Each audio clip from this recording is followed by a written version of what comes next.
Hari ini kita akan belajar kembali kebenaran firman Tuhan. Kita harus mengenali hati kita sendiri di hadapan Tuhan.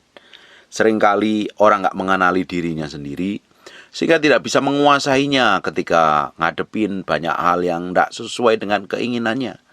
Kalau kita bisa mengenalin diri kita sendiri di hadapan Tuhan, kita mengenalin kelemahan kita di hadapan Tuhan, kita tahu apa yang membuat kita ini seringkali tidak terkontrol.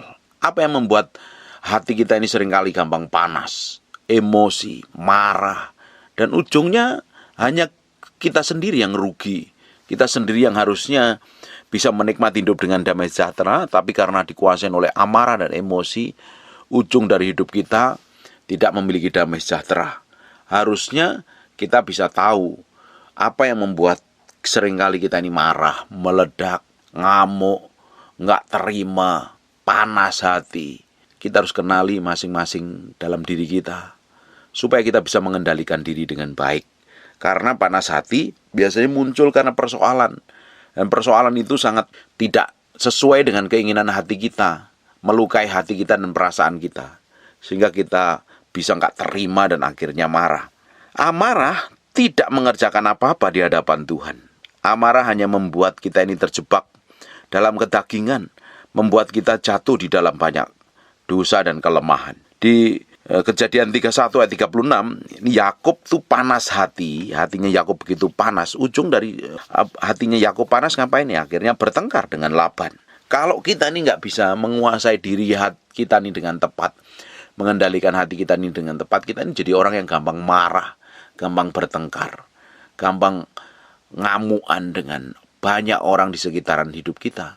Ketika kita bersinggungan dan mendapatin mereka tidak melakukan seperti yang kita mau. Bisa juga karena iri hati yang ada di dalam hati kita, akhirnya kita panas hati. Itu hanya membuat rencana Allah tidak digenapi dalam kehidupan kita. Kita harus bisa mengendalikan diri ini dengan baik. Kalau kita nggak bisa menguasai hati kita ini dengan baik, ujungnya kita akan terjebak di dalam dosa. Janganlah panas hati, sebab panas hati hanya membuat engkau berolok-olok. Kata kitab Ayub 36 ayat 18. Panas hati itu hanya membuat kita ini berkata-kata buruk. Kenapa kok kita bisa berkata-kata buruk? Karena kita nggak terima mungkin dengan sikap perlakuan orang lain yang nggak seperti kita mau dan kita inginin. Ujungnya kita sendiri yang rugi. Di Amsal 27 ayat yang keempat, panas hati, kejam, dan murka melanda. Ternyata orang yang panas hati membuat seseorang bereaksi. Akhirnya meledak-ledak marahnya, tidak terkontrol, tidak terkendalikan. Ayo coba kita cek sampai kedalaman hati kita sendiri. Kita selama ini yang gampang membuat kita ini marah dan emosi itu apa? Apa mungkin itu karena sikap dan kelakuannya pasangan hidupmu mungkin? Atau orang lain di sekitar hidupmu yang membuat engkau benar-benar bisa marah dan meledak? Amarahmu dan emosimu tidak akan mengerjakan apa-apa loh. Hanya membuat engkau hidup jauh dari kasih karunia Tuhan. Harusnya engkau dapat banyak hal yang Tuhan siapkan, ternyata karena amarahmu, sehingga banyak hal tidak engkau terima. Bapak Ibu bisa perhatikan apa yang dilakukan Raja Saul ketika ditegur marah tidak terima. Raja Uziah pun juga mengalami yang sama.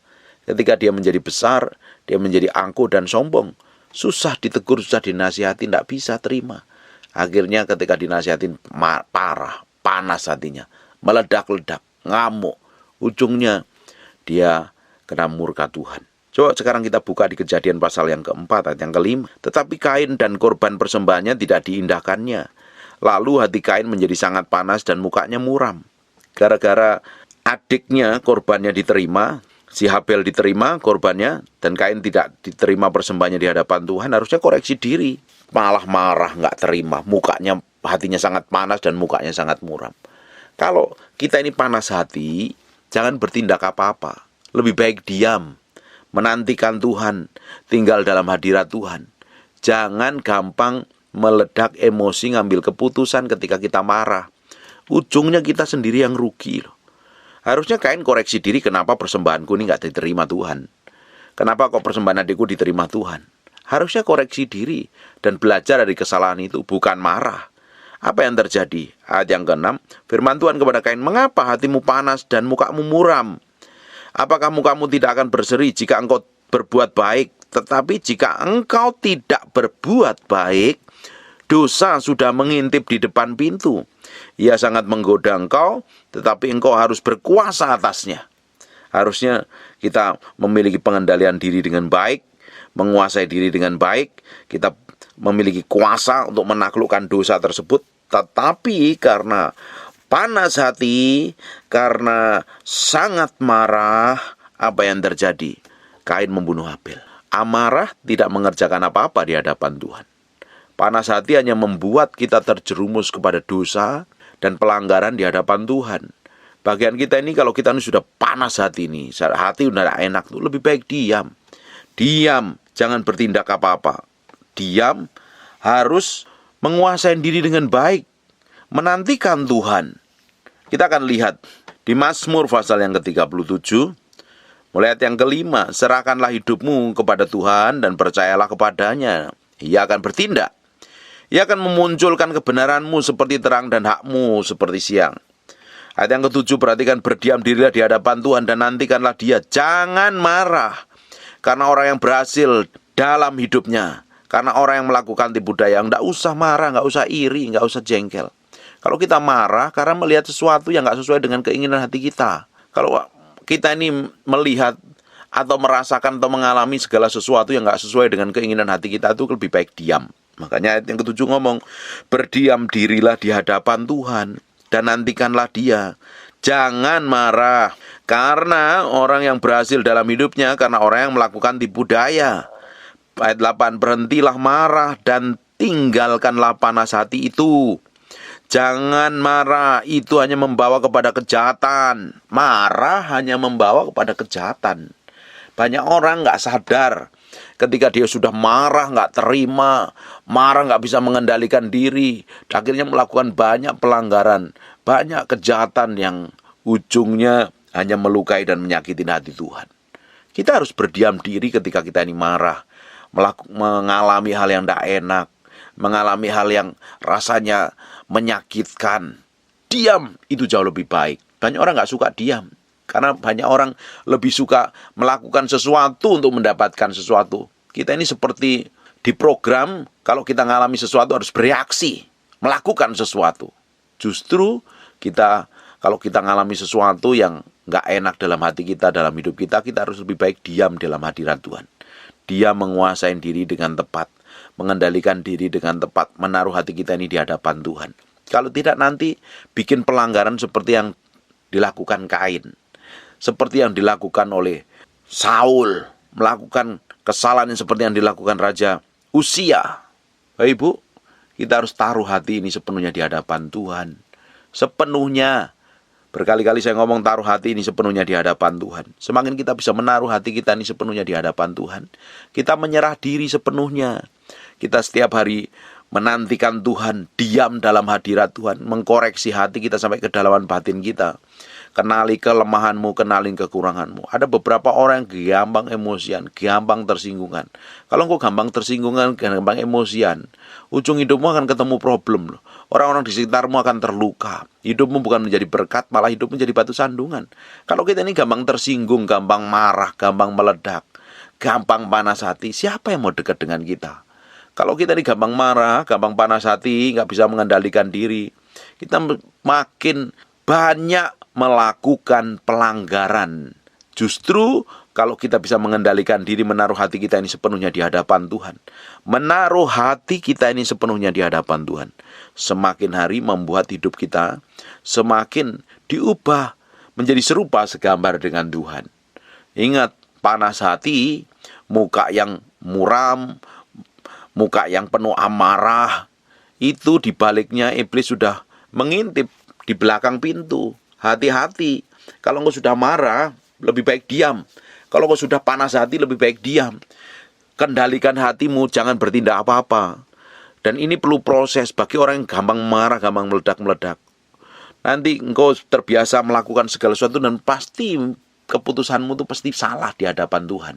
Kalau kita sedang marah, sedang emosi, jangan ngambil keputusan apa-apa.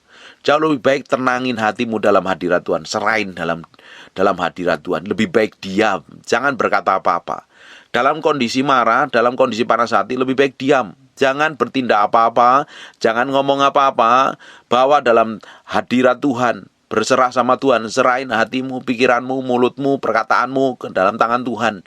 Itu akan membuat hidup kita semakin hari semakin diubahkan dalam hadirat-Nya.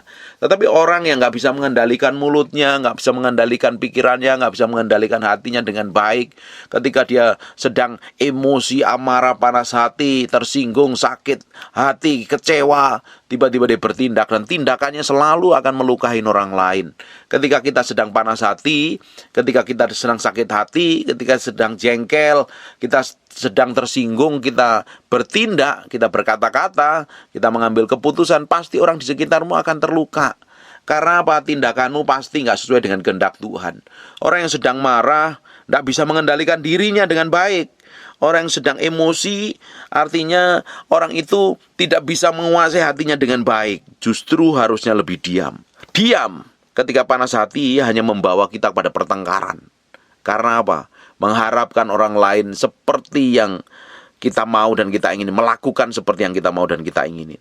Dan ternyata kalau orang lain itu tidak melakukan seperti yang kita mau dan kita inginin, ujungnya kita akan ketemu problem, kita akan ketemu masalah, kita akan mengalami banyak hal yang ujungnya hanya menjerat kita pada dosa dan kelemahan. Baik Ibu, kalau engkau hari ini gampang marahan, gampang tersinggung, artinya engkau harus berubah, sungguh berubah, koreksi hatimu. Kalau gampang mulutnya ngomong kotor, ngomong memaki orang lain, merendahkan orang lain, terus orang lain melakukan gak seperti yang kamu mau dan kamu ingini, dan kamu marah, teriak-teriak, tidak ada pengendalian diri. Kalau seperti itu terus-terusan, iblis akan ngambil keuntungan. Hidupmu tidak lagi dipimpin oleh Roh Kudus, hidupmu dipimpin daging. Lama-lama hidupmu dipimpin oleh iblis, sehingga karakter kelakuanmu mencerminkan perbuatannya iblis. Hari ini kan kita mesti taruh hati ini sepenuhnya di hadapan Tuhan. Kita akan kenalin diri kita. Kalau kita ini sedang marah, gampang tersinggung, coba dicek. Apa sih yang membuat kamu marah? Sebenarnya apa sih membuat kita ini gampang tersinggung, nggak terima, terus panas hati itu apa? Sampai cari dasarnya apa, akarnya apa. Terus kita perbaikin kelemahan kita. Kita koreksi sampai kedalaman batin kita. Kan kita nggak bisa jadi orang yang gampang emosian. Bagaimana orang nggak emosian bisa jadi berkat bagi orang lain? Orang yang gampang emosian, orang yang gampang panas hati itu seringkali melukain orang lain loh. Bayangkan Bapak Ibu, kalau sikapmu seperti itu, karaktermu seperti itu, pasangan hidupmu pasti terluka. Orang yang gampang marah, gampang tersinggung, gampang panas hati, orang di sekitarmu akhirnya malas dekat denganmu. Karena apa? Takut kelakuanmu, sikapmu menyakitin. Lebih baik menjauh saja. Kalau hidup kita ini gampang emosi, gampang marah, nggak terkendali, tak terkontrol, coba dikoreksi. Coba selidikin sampai kedalaman batinmu, bawa ke dalam hadirat Tuhan. Koreksi dan bertobat, berubah seperti yang Tuhan inginkan. Kalau enggak, nanti orang di sekitarmu pasti terluka, pasangan hidupmu terluka, anak-anakmu terluka, hidupmu enggak jadi berkat, malah jadi batu sandungan. Tidak ada orang yang gampang marah, tidak ada orang gampang panas hati itu hidupnya nyaman-nyaman saja, selalu bikin problem di mana-mana. Kalau engkau marah saja enggak terkontrol, enggak terkendalikan saja, pasti banyak melukain orang kok di sekitar hidupmu. Kita harus bisa mengendalikan ini. Hati ini kita harus kendalikan sepenuhnya di hadapan Tuhan. Kita taruh sepenuhnya di hadapan Tuhan. Supaya semakin hari kita ini semakin bisa menguasai diri dan mengendalikan diri dengan baik. Bukan dikuasain emosi. Biasanya ya orang yang gampang panas hati, orang yang gampang tersinggung, orang yang gampang marah adalah orang yang keras kepala. Susah ditegur, susah dinasihatin, susah sekali berubah karena selalu menganggap dirinya benar, selalu menganggap dirinya paling oke, selalu menganggap dirinya paling kudus, paling ngerti segala sesuatu dan orang lain salah semuanya. Kalau udah seperti itu, sebenarnya kita sudah hidup dalam kedagingan. Hidup kita bukan lagi dipimpin Tuhan, tapi dipimpin oleh kedagingan. Tinggal tunggu waktu aja, kejatuhan semakin hari semakin dalam. Kita harus koreksi, kenalin diri kita sendiri di hadapan Tuhan. Kita harus perbaikin semakin hari karakter kita ini semakin menyerupai Yesus Kristus Tuhan. Kita harus tahu bertindak dengan tepat sehingga hidup kita tetap menjadi berkat dimanapun Tuhan tentukan. Coba sekarang kita mau koreksi hati kita masing-masing di hadapan Tuhan. Yang gampang emosian, gampang meledak-ledak. Bukti bahwa kamu ini egonya terlalu tinggi. Orang yang emosian, orang yang gampang panas hati, orang yang gampang marah, egonya hidupnya dikuasai oleh dirinya sendiri, bukan menaklukkan diri kepada Kristus. Kalau kita ini menjadi anak Tuhan, kita mengambil keputusan ngikut Yesus, kita harus menanggalkan keakuan kita loh. Kalau enggak, keakuan ini akan terus nyeret kita dalam dosa. Keakuan kita ini harus dimatikan. Kita harus pikul salib sangkal diri mati daging setiap hari, supaya hidup kita ini semakin hari semakin di bawah ada pusat kehendaknya. Kalau tidak, kita akan hidup dalam kedagingan, dikuasain hawa nafsu. Ujung dari hidup kita bukan jadi berkat, malah melukai banyak orang. So, saya sering kali ngomong ini, dengerin baik-baik ya. Kalau hidupmu sering melukain banyak orang, kalau hidupmu sering menyakitin hati orang banyak, coba dikoreksi. Pasti ada hal yang harus diperbaiki di hadapan Tuhan. Kalau mulutmu sering kali ketus, sukanya gegeran, sukanya berantem, di jalanan berantem, di rumah berantem dengan istri, dengan mertua, dengan mantu, dengan anak, dengan siapapun, sukanya berantem. Coba dikoreksi hatimu, pasti ada sesuatu yang tidak beres di hadapan Tuhan. Bisa saja engkau nyimpen luka masa lalu yang belum pulih, harus diberesin di hadapan Tuhan. Orang-orang yang gampang tersinggung, pasti orang itu pernah dilukai dan belum disembuhkan Tuhan. Makanya dia jaga diri dengan marah, jaga diri dengan ketus, dengan galak, supaya orang lain gak melukai dan menyakiti. Kita mau berubah. Karakter kita itu mengikut Tuhan itu harus berubah hari demi hari. Semakin hari semakin dibentuk, semakin hari semakin kenal firman, semakin bisa mengendalikan diri dengan baik. Ada orang yang dulunya baru bertobat dan kenal Tuhan, ya baik proses. Masih ada karakter-karakter lama. Karakter lama yang gak sesuai dengan firman Tuhan, dia harus dikikis habis, diselaraskan seperti firman. Kita gak bisa berpegangan bahwa memang aku adanya seperti ini kok, memang aku dari sononya seperti ini. Kalau kita sudah ngomong seperti itu, artinya engkau adalah orang keras kepala yang gak mau diubah Tuhan loh. Kalau kita sudah berpikir seperti itu, kita itu berpikir bahwa diri kita ini paling baik, paling benar. Sebenarnya bejat, rusak, kacau, dan berantakan. Kita koreksi diri di dalam batin kita ini. Kita izinkan Roh Kudus membersihkan, menguduskan, menyucikan. Kalau Bapak Ibu rajin belajar firman, rajin dengerin firman, rajin dengerin khotbah, belajar merenungkan firman Tuhan, pasti hidupmu, hatimu, kelakuanmu, karaktermu berubah.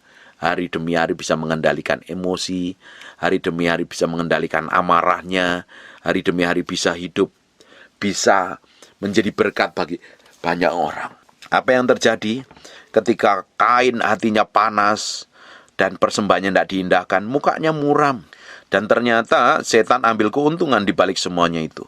Ingat nggak Bapak Ibu?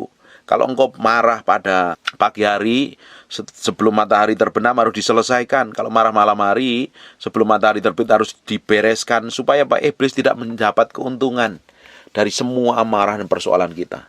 Dan iblis itu tahu persis loh. Dia bisa memainkan emosi kita. Makanya emosi ini letaknya di jiwa ini, kita harus taklukkan kepada Kristus. Kalau kita nggak bisa menaklukkannya, kita nggak berkuasa atasnya, kita akan sangat bisa digoda dan dijerat dan akhirnya jatuh di dalam dosa. Perhatikan Kejadian pasal 4 ayat yang ke-7. Apakah kamu tidak akan berseri jika engkau berbuat baik? Tetapi jika engkau tidak berbuat baik, dosa sudah mengintip di depan pintu. Ia sangat menggoda, dosa itu sangat menggoda sekali loh. Tetapi engkau harus berkuasa atasnya. Kalau kita memiliki otoritas dan kuasa dan kita takluk kepada firman, takluk kepada pimpinan Roh Kudus, kita memiliki kuasa dan otoritas untuk bisa menaklukkan dosa. Bukan dosa menaklukkan kita. Akhirnya apa yang terjadi? Kain membunuh adiknya dan hidupnya tidak berkenan di hadapan Tuhan. Bagaimana mungkin orang yang melakukan kejahatan itu bisa berkenan di hadapan Tuhan? Kecuali sampai dia bertobat dan berubah. Bapak Ibu, amarah, emosi, panas hati tidak mengerjakan apa-apa di hadapan Tuhan.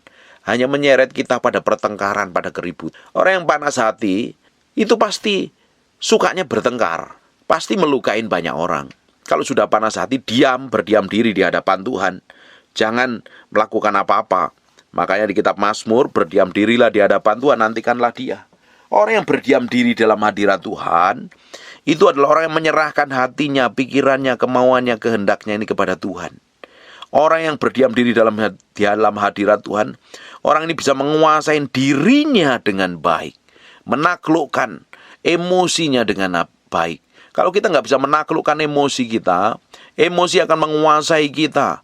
Dan kita akan diseret untuk melakukan dosa dan pelanggaran. Melakukan banyak hal yang tidak berkenan di hadapan Tuhan. Bagaimana kita bisa menaklukkan emosi kita? Kita bergaul intim dengan Tuhan. Kita bergaul dengan firman-Nya. Kita memiliki hubungan kedekatan dengan Tuhan. Kita berserah penuh di hadapan Tuhan. Karena kita percaya, kalau kita nempel sama Tuhan, kita bergaul dengan firman-Nya. Kita merenungkan firman-Nya. Selamat lambat laun, firman ini akan menguduskan hatimu, menguduskan pikiranmu, merubah hidupmu, merubah karaktermu, merubah kelakuanmu, semakin hari semakin diubah menjadi serupa segambar dengan Kristus. Kalau tidak, hidup kita akan jadi batu sandungan pada banyak orang. Bapak Ibu, kuasai hatimu dengan baik. Kendalikan dirimu dengan baik di hadapan Tuhan. Kalau tidak, engkau akan terjerat pada pelanggaran dan dosa. Hidupmu nggak akan jadi berkat. Harusnya kita terima jatah besar yang dari Tuhan. Kita nggak akan terima. Karena kita nggak bisa mengendalikan diri dan menguasai diri dengan baik.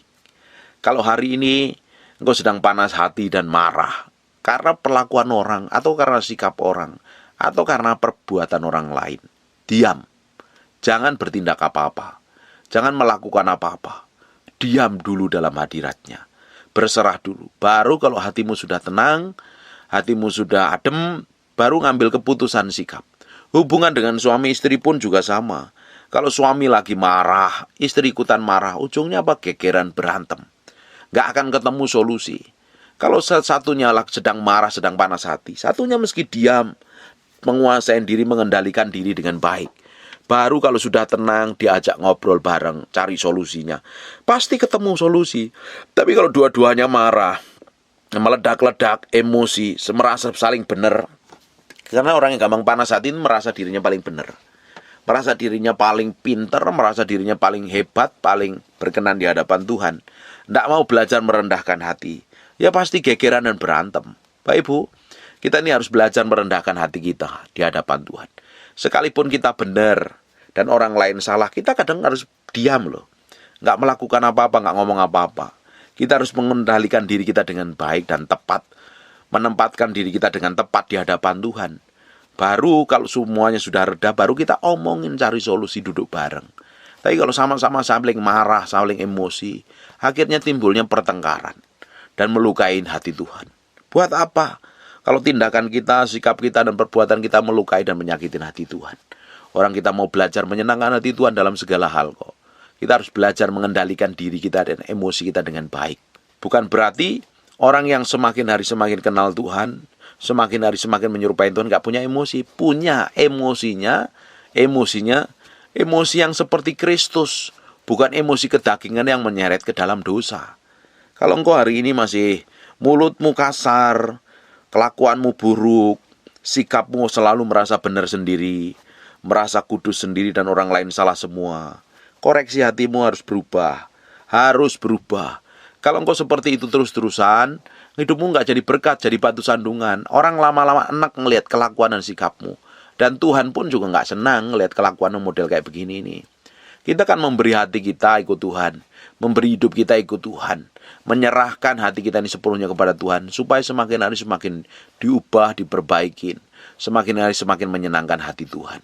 Saya berdoa Bapak Ibu, engkau yang rajin mendengarkan firman yang saya sampaikan di ibadah maupun di YouTube, hidupmu semakin hari semakin berubah, menjadi serupa segambar dengan Tuhan. Tuhan pingin hidup kita ini menyenangkan hatinya. Tuhan pingin hidup kita ini bisa dikendalikan dengan baik, ditaruh pada pusat kehendak Tuhan. Bagaimana mungkin orang yang emosi, orang yang dikuasain amarah, yang dikuasain dengan panas hati dan selalu merasa benar sendiri. Bagaimana mungkin orang ini bisa melakukan kehendak Tuhan? Ini terutama orang yang sudah pelayanan, orang yang sudah merasa rohani, orang yang sudah merasa hebat, orang yang sudah merasa tahu firman. Jangan hidupmu merasa benar, terus-terusan. Kalau salah ya akuin salah. Kalau nggak bisa mengendalikan diri ya berubah, bertobat. Belajar terus. Kita itu semakin hari semakin belajar, berubah, diubah terus menjadi serupa segambar dengan Tuhan. Kita bersyukur. Kita itu memiliki Tuhan yang baik, yang selalu memproses hati kita. Mengkoreksi hati kita, mengkoreksi hidup kita. Supaya hidup kita ini semakin hari semakin menyenangkan hati Tuhan. Bapak Ibu, kuasain dirimu dengan baik. Jangan sampai engkau hidup jatuh di dalam emosi dan amarah yang rugi dirimu sendiri. Harusnya engkau menerima jatah yang Tuhan siapkan. Jatah itu bisa hilang. Seharusnya kita menerima kasih karunia Tuhan yang berlimpah-limpah, kemurahan Tuhan. Kita nggak akan terima. Kenapa? Hidup kita nggak mau dipimpin oleh firman. Hidup kita nggak mau dipimpin oleh Roh Kudus. Hidup kita dikuasai oleh emosi dan amarah kita sendiri. Dan ujungnya kita sendiri yang rugi. Setan yang akan diuntungkan. Taruh hati ini sepenuhnya di hadapan Tuhan. Kuasain diri kita dengan baik. Koreksi hatimu sampai kedalaman. Perlu proses. Dari bertobat terus berubah itu by proses. Dan itu dibutuhkan komitmen terus setiap hari berjalan bersama Tuhan. Semakin kita berjalan bersama Tuhan, semakin kita berserah sama Tuhan, semakin Tuhan berikan kemampuan untuk kita berubah. Perlu kasih karunia Tuhan. Kita butuh kekuatan Tuhan untuk berubah. Semakin hari, semakin menyerupai Yesus Kristus Tuhan. Bapak Ibu, perjalanan hidupmu semakin hari semakin mengalami kemenangan dari hari ke hari. Semakin hari semakin menyenangkan hati Tuhan. Saya berdoa, Tuhan berikan kemampuan, kekuatan kepada kita untuk semakin hari semakin diubah menjadi serupa segambar dengan Tuhan. Dan Tuhan akan dapatin kita menjadi orang-orang yang menyenangkan hatinya. Orang-orang yang hidupnya mempermuliakan namanya. Tuhan, saya berdoa firman yang hari ini kita pelajari ini akan mengubah hati kita yang di dalam. Yang bisa mengubah diri kita adalah diri kita sendiri. Kita komitmen dengan Tuhan. Orang lain gak bisa mengubah hidup kita. Tapi keputusan dan sikap hati kita yang akan bisa merubah hidup kita yang di dalam kita. Dan Roh Kudus akan memampukan kita berjalan dalam kekudusan dan kesucian. Menyenangkan hati Tuhan sampai kita didapatin menjadi mempelai Kristus. Amin. Tutup matamu, tutup Alkitabmu, kita berdoa. Bapak, terima kasih buat firman-Mu. Kami materaikan firman dengan darah anak domba Allah. Terus kuduskan dan sucikan kami, terus berikan kemampuan kami. Semakin hari semakin diubahkan menjadi serupa segambar dengan Engkau. Ajarin kami untuk bisa mengendalikan diri dengan baik. Menaruh hati kami, pikiran, perbuatan, tindakan kami ini di hadapan-Mu. Seperti yang Engkau mau dan Engkau inginin Tuhan. Kami menyerahkan sepenuhnya ke dalam tangan kuasa-Mu yang Maha Kudus. Engkau sendiri yang beracara. Engkau sendiri yang berkuasa. Tuhan, hidup kami taruh di atas tahta-Mu yang Maha Kudus. Kami persembahkan menjadi korban yang berkenan di hadapan-Mu. Ubah terus Tuhan, ubah terus. Semakin hari semakin menyerupai Engkau. Karakter, kelakuan, sikap, dan tindakan kami. Hamba mau berdoa untuk orang yang sedang sakit dan mengalami kelemahan tubuh. Oleh bilur Yesus, oleh darah Yesus. Jadilah Engkau tahir, jadilah Engkau sehat, jadilah Engkau sembuh. Dalam nama Yesus. Kami kembalikan segala pujian, hormat, pengagungan buat Raja kami yang maha mulia. Dalam nama Yesus kami berdoa dan mengucap syukur. Haleluya. Amen. And God bless you.